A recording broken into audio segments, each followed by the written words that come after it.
Hello guys, dito na naman ako magpasaway sa inyo. Try ko lang gumawa ako ng aking premiere para sa Friday. Premiere marathon ng Team One Love. So, ang kakainin ko ngayon is dalawang burger.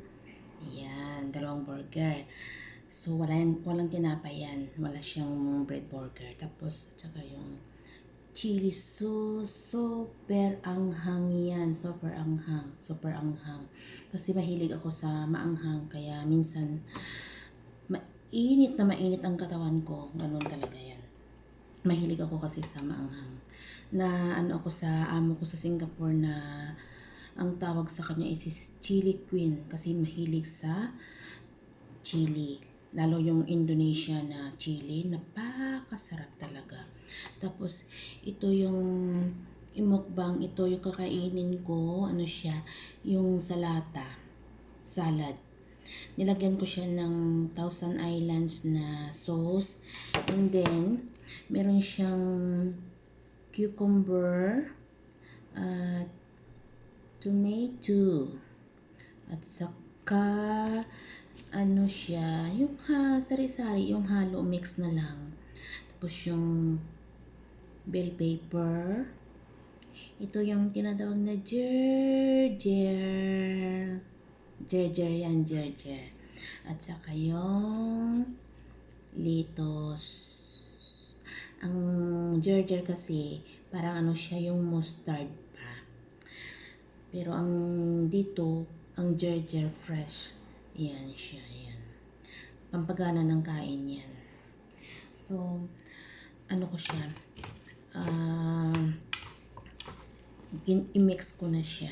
Kanina ko pa ito ginawa nung tanghali, pero sabi ko, i-dinner ko na lang siya kasi hindi ako kakain ng kanin ngayon. Avoid ako sa kanin pag sa gabi. Minsan, kung kakain ako ng kanin, ang dami yan.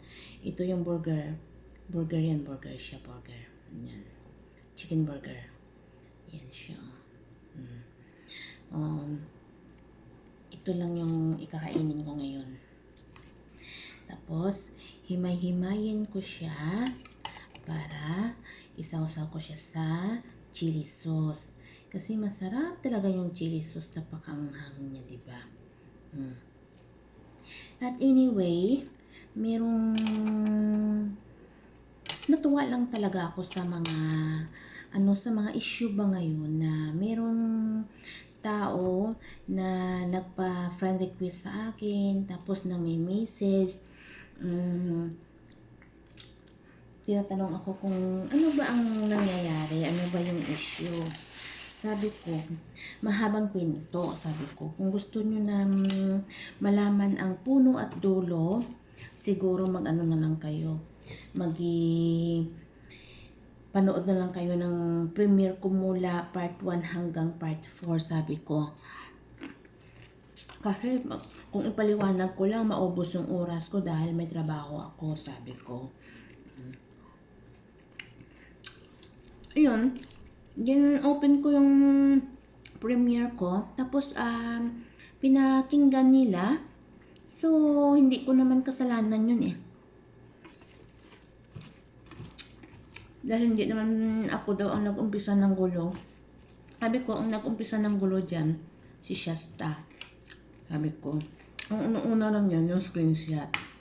Yung mga usapan tigang-tigang, yung tigang-tigang. Siguro insecure lang kasi nabanggit doon ang pangalan ng babae. Nag-reply daw sila sa sa live na yun. Tapos nag-screenshot siya. Noong una, pinalagpas ko na yun. Inayaan ko yun kasi hindi naman big deal yun, di ba? I think, hindi ko lang alam kung isang linggo nakalipas o 2 linggo nakalipas. Meron na naman siyang ginawa na nakakabalastugan.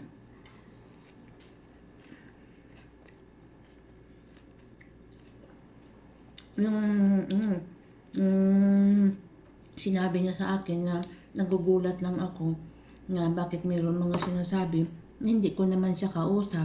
Doon niya sa ano sa may GC nila ni RMG at saka ni Ann at saka ni Shasta. Doon si Shasta nagpost sa ano sa GC nilang tatlo. Tapos itong RMG siguro yung screenshot niya, tapos sinanong ako, bakit? Sabi ko, bakit? Si Shasta ang nag-post niyan. Tapos tinanong ako ni Ann kung ano bang nangyayari.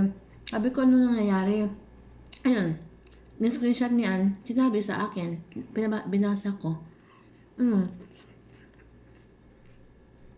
Uminit ng ulo ko kasi ang ganda ng tulog ko, tapos pagising ko, yun ang bunga sa akin.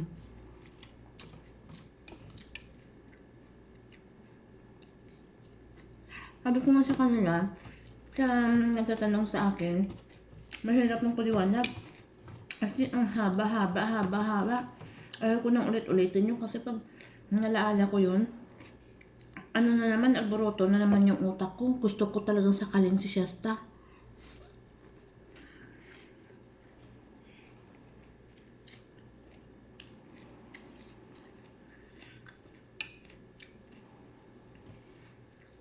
Minsan pag naisip ko yung sinasabi niya sa akin, nako, nung sa harap ko lang yan, iwan ko lang. Hindi kasi talaga ako hindi ako titigil hanggat hindi ako makaganti sa kanya.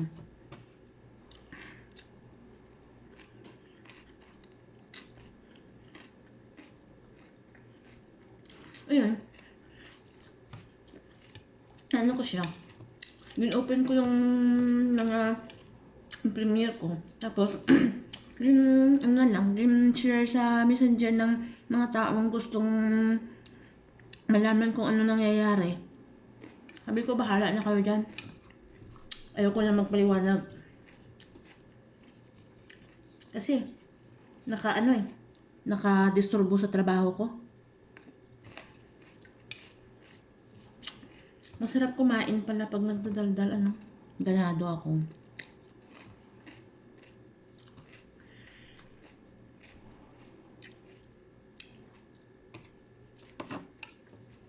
Nakataas pa yung paa.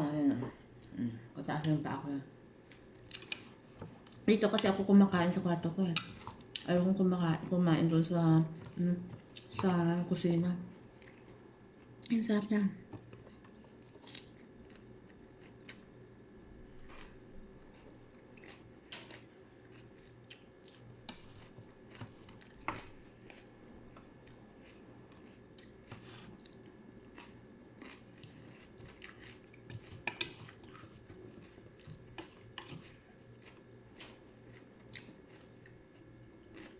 Tapos, yung Shasta na yan, kapal ang mukha.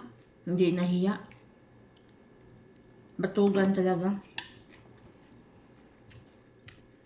Minura na nga dati ng asawa ni RMG dahil nahuli na nag-dial siya.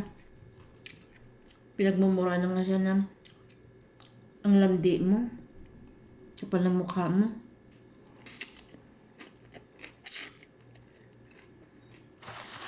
Pero sige pa rin siya. Wala naman siya kasi ibang kaligayahan eh. Whitey lang. Chismis. Ganun lang. Tapos, hindi na rin sila nag-uusap ni Ann. Dahil gin-block na si Ann.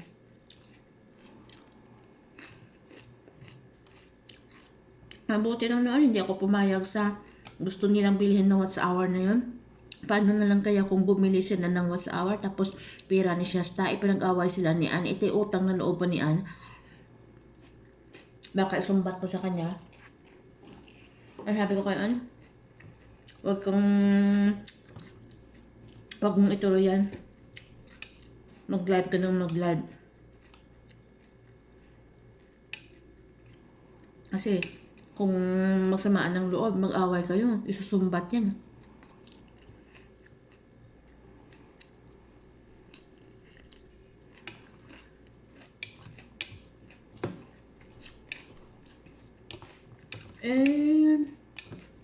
Ano naman, napakinggan naman ng mga tao yung sinasabi ko sa premiere ko. Bahala na sila dyan. Ayaw ko na magpaliwanag. Mahirap ang paliwanag. Mahabang kwento.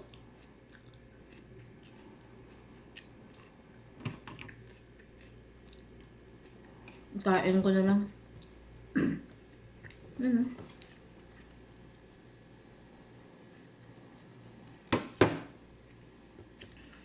Ito palagi ginagawa ko eh. Minsan sa gabi gumagawa na ako ng salata. Salad.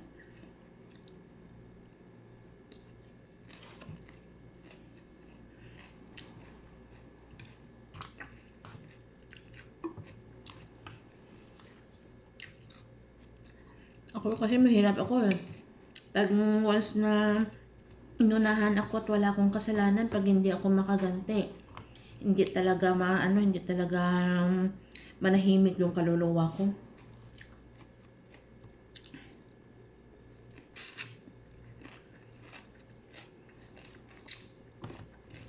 Meron akong pamangkin na pareho talaga yung ugali namin.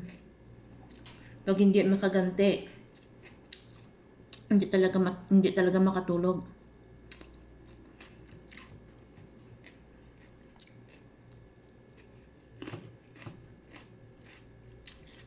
Kaya bahala na sila dyan. Tuloy pa rin ako na magala sa YT. Bakit ako mahiya? Wala naman ako jowa sa YT. Bakit pa ako makipag-jowa?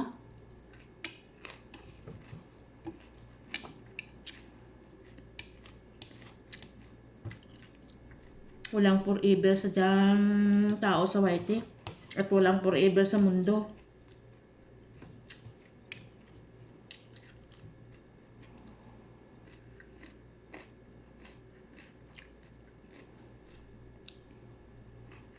Bakit ka magjowa-jowa sa YT? Ano yan? Kalandian?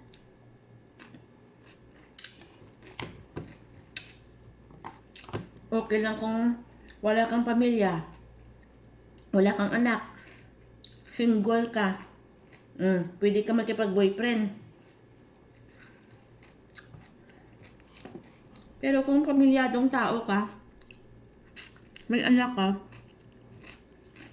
may apo ka na rin, tapos makipaglandian ka pa sa YT, edi wala na.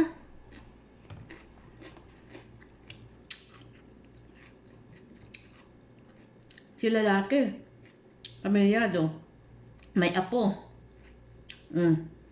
tapos ikaw na babae, pamilyado, may anak, may apo ka na rin, nakipaglandian ka pa. Mahiya naman yung mga matatanda dyan na nakipagjowa pa. Ako kahit anong mangyari, ayaw ko na. I love you ka dyan, sus ginoo ko. Mag-I love you ng mag-I love you. Pag ikaw ay tapos nang nakausap, matulog ka na, iba na naman kausap.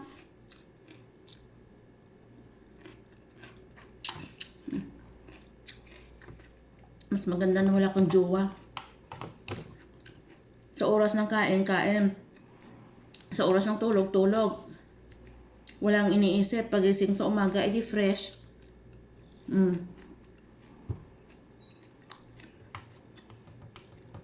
Ay, kung bastante ka sa tulog, fresh ang mukha.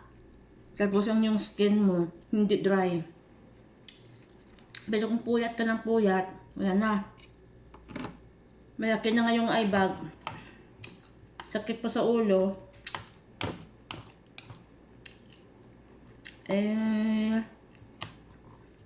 Kasalanan na ni YT ah.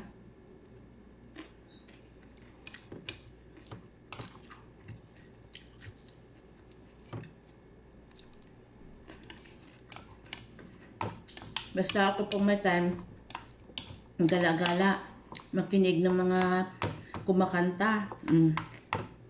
Pag alam ko na yung kanta nila, parang patay naman na makatulog ka, ay exit na ah.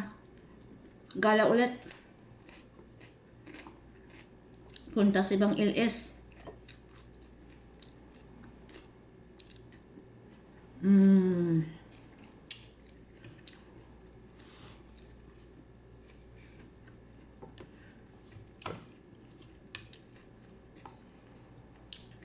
Kahit nga punta ako sa ibang LS, hindi ako nakipagchismisan sa mga chatbox. Basta tawa lang ako ng tawa. Ang gusto ko mag-request, hindi request ako ng kanta. Di ba? Mm.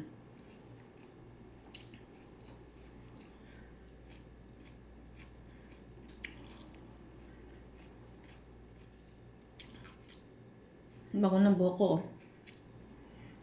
Nagupit ako kanina. Nagupitan ko siya ng 2 inches. Mahal magpagupit sa labas eh. 50. Ako din nagkukulay. Ayan.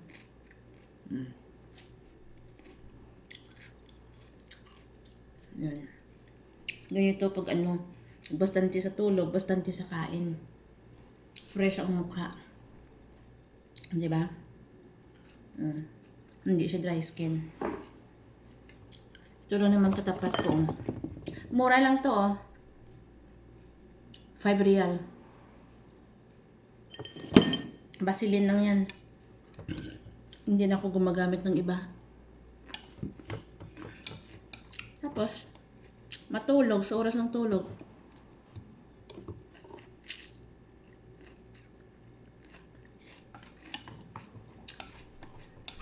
Basta kung sino man ang nagtatanong sa akin, magpa-friend request, tapos mag-message sila, magtanong kung anong nangyayari, ang sagot ko na lang, kung gusto niyo malaman, ano ko na lang, i-open ko yung premiere ko na yon at saka i-share ko na lang sa inyo. Pagtapos na kayong, nakinig at alam nyo na kung ano nangyayari, mag-reply na lang nyo sa akin na done na kayo done na kayo na napakinggan nyo na para close ko na naman. Di ba? Bye bye guys. Thank you for watching. Mag-ingat po kayo lagi. God bless. Huwag pabayaan yung sarili, lalo tayo sa mga OFW. Kumain sa oras ng kainan, matulog sa oras ng tulog. Huwag magpuyat. Mahirap magkasakit. Okay guys.